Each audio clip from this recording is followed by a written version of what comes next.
जो गरीबों के प्रति जहर उगलती है, संविधान के प्रति जहर उगलती है, जिसको गरीब अच्छे नहीं लगते उसको वाई सुरक्षा दी जाए, वाई जेड सुरक्षा दी जाती है। लेकिन मेरी बहन मेरी बेटी आज वो हमेशा के लिए सो गई। उसकी लड़ाई लड़ने के लिए उसके भाई जिंदा हैं, और जब तक हम जिंदा हैं, जब तक हम इंसाफ के लिए लड़ते रहेंगे, और जब तक वो लोग जेल में नहीं जाएंगे, जब तक हम अपना आंदोलन बंद नहीं करेंगे। बहुत बड़ा प्रोटेस्ट सहारनपुर से चलने वाला है। डेली न्यूज एंड अपडेट्स के लिए हमारे चैनल SRE न्यूज को सब्सक्राइब करें और बेल आइकन पर क्लिक करें फॉर द लेटेस्ट अपडेट्स। ये बहुत ही निंदनीय घटना है, और जिस प्रकार से ऐसे मामले पूरे देश भर में हो रहे हैं। हमारे मुख्यमंत्री आदित्यनाथ योगी जी बेटी बचाओ बेटी पढ़ाओ का नारा देते हैं, लेकिन आज तक भी ऐसा किसी भी व्यक्ति को आश्वासन नहीं मिला है, या ऐसा कोई भी जो भी व्यक्ति या जो भी हमारे इस उत्तर प्रदेश में रहने वाले लोग, पूरे देश में रहने वाले लोग अपने आप को सुरक्षित नहीं कर पा रहे हैं। और हमारी जो बेटियां हैं, हमारी जो बहनें हैं, उनके हर रोज़ किसी ना किसी का जो है वो रेप हो रहा है, मर्डर हो रहा है। तो साथियों, ये एक बहुत ही निंदनीय घटना है, और इससे बहुत आहत देश को पहुंचा है, और समाज में बहुत एक ऐसी लहर दौड़ पड़ी है कि हर जगह प्रोटेस्ट हो रहे हैं, हर जगह आंदोलन हो रहे हैं, हर जगह आगजनी हो रही है। साथियों, जिस तरह के वादे सरकार करती है, उस तरह के वादों पर, अपने वादों पर भी ये खरा नहीं उतरती। तो इस तरह की सरकार को बदलना होगा। 2020 में अगर इसी तरह से रहा तो 2020 में हम इस सरकार को जवाब देने का काम करेंगे।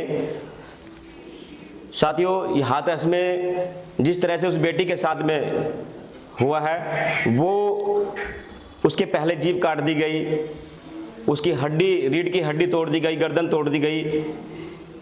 मैं ऐसे लोगों को, जो ऐसे दरिंदे हैं, उनको एक ही बात कहना चाहूँगा, सरकार या तो उनको संज्ञान में लेकर के उनको फांसी देने का काम करे, या फिर उसका जवाब फिर हम खुद सड़क पे उतर के सरकार को देंगे। और सरकार ये बात अपने संज्ञान में डाल ले कि शुद्धिकरण करना हमारे से भी आता है, और उनका शुद्धिकरण के बाद उनको फांसी पर लटकाया जाएगा।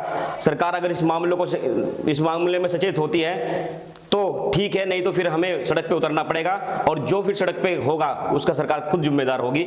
ये जो मामला है, इससे पहले भी निर्भया हत्याकांड हुआ, उसको बाहर की भी जो मेडिकल सुविधाएं दी गई, विदेश तक उसका इलाज करे गया, लेकिन ये 14 सितंबर से लेके आज तक इस लड़की को कोई बाहर की मेडिकल सुविधाएं नहीं दी गई हैं। और कहीं ना कहीं इसमें प्रशासन की लापरवाही है, सरकार की लापरवाही है, और इसका हम जो है वो विरोध करते हैं। ऐसी लापरवाही को सहन नहीं किया जाएगा, और इस तरह की जो सरकार की सोच है उसको भी बर्दाश्त नहीं किया जाएगा। हम लोग जो है आज एक बड़ा बयान में यहाँ से जारी करने जा रहा हूँ कि अगर सरकार उन गुंडों को, उन जो दरिंदे हैं, उनको अरेस्ट नहीं करेगी या गोली नहीं मारेगी, क्योंकि देखो आप अभी पिछले साल एक प्रियंका रेड्डी का मामला आया था, उस प्रियंका रेड्डी के मामले में पुलिस ने संज्ञान लेकर उनको गोली से उड़ा दिया था। लेकिन ये कैसी मानसिकता है कि वो ठाकुर के लड़के हैं इसलिए, वो श्रवण वर्ग के लोग हैं इसलिए।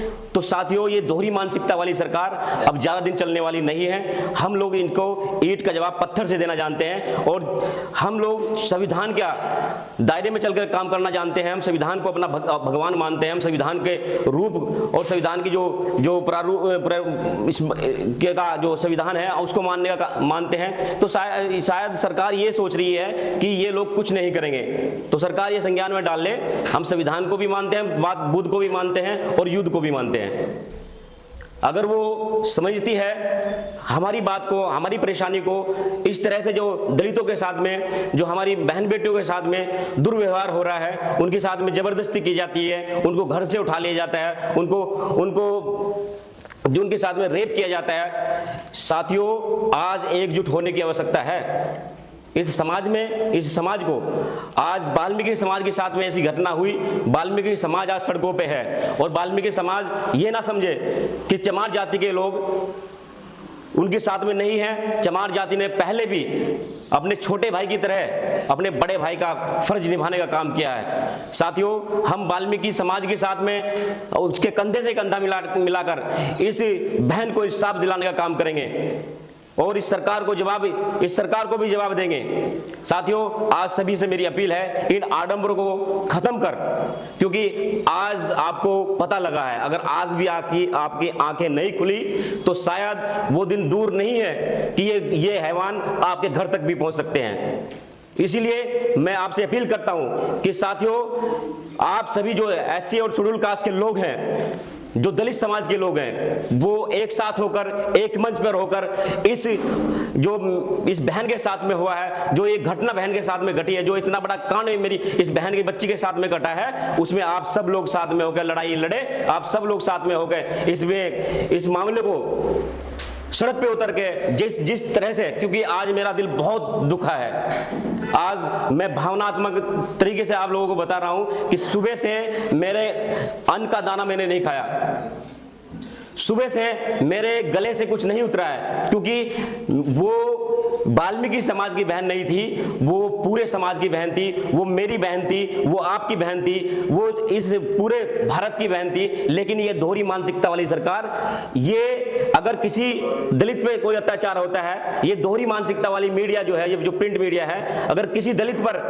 कोई अत्याचार होता है तो ये दिखाती नहीं है, और तो ये समझ ले कि भाई लड़की बेटी हर एक किसी ना किसी की बहन है, किसी ना किसी की बेटी है, किसी ना किसी की बीवी है, और उसका सम्मान करना हर एक भारतवासी का फर्ज है। हर एक भारतवासी इसका सम्मान करें।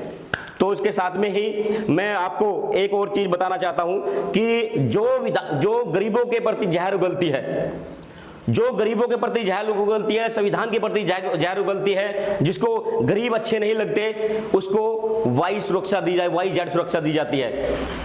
लेकिन मेरी बहन, मेरी बेटी, आज उसको वो हमेशा के लिए सो गई।